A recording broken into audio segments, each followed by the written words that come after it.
Nous sommes réunis aujourd'hui pour rendre hommage aux combattants morts pour la France lors de la guerre d'Algérie et les combats qui ont eu lieu au Maroc et en Tunisie. À la veille de Noël, nous commémorons les soldats de ces guerres qui ont clos l'extraordinaire aventure de l'Empire français commencée il y a quelques siècles en amont. Il y a 60 ans, à peine une vie d'homme, la France baissait pavillon en Afrique du Nord, non par défaite de ses armes, mais par volonté politique. Ces soldats, leurs causes, leurs amours trahis et leur fidélité à la parole donnée, Schoendorfer, Lartegui et tant d'autres les ont écrites, filmées, méditées.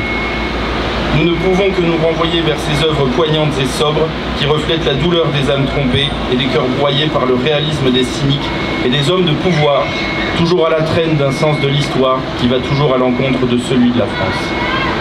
Je vous citerai l'honneur d'un capitaine ou bien les centurions pour tenter de comprendre ou d'approcher le mystère de cette époque et de ses sacrifices.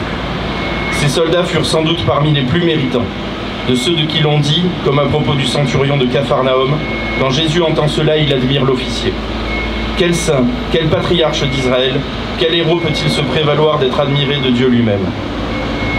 Qu'entend Jésus dans ce passage de l'Évangile si ce n'est un témoignage de simplicité et de bon sens? Moi, j'obéis à un chef et je commande à des soldats.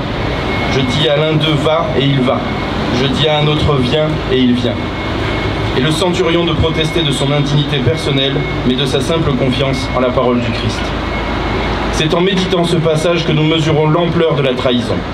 Un chef qui donne un ordre qui sera obéi ne peut trahir à la légère, car des milliers d'hommes sont prêts à mourir sur sa simple parole. Car l'honnêteté des soldats est quelque chose de surprenant, nous raconte Ernest Psicari, dans les déserts africains. Elle n'est pas l'honnêteté de tout le monde, elle est une honnêteté courageuse comme celle de l'enfant hardi avec placidité. Une honnêteté qui n'a peur de rien, pas même de la vérité. Et la vérité commande de dire que ces hommes ont obéi à ceux qui avaient alors la charge de la France. Ils ont obéi quand on leur a dit « allez défendre la patrie ». Ils ont encore obéi quand on leur a dit « ceci n'est plus la patrie ». Et ils obéissent toujours quand on leur a demandé de se rendre, mais qu'ils ont d'abord préféré sauver la vie de leurs soldats et de leurs auxiliaires.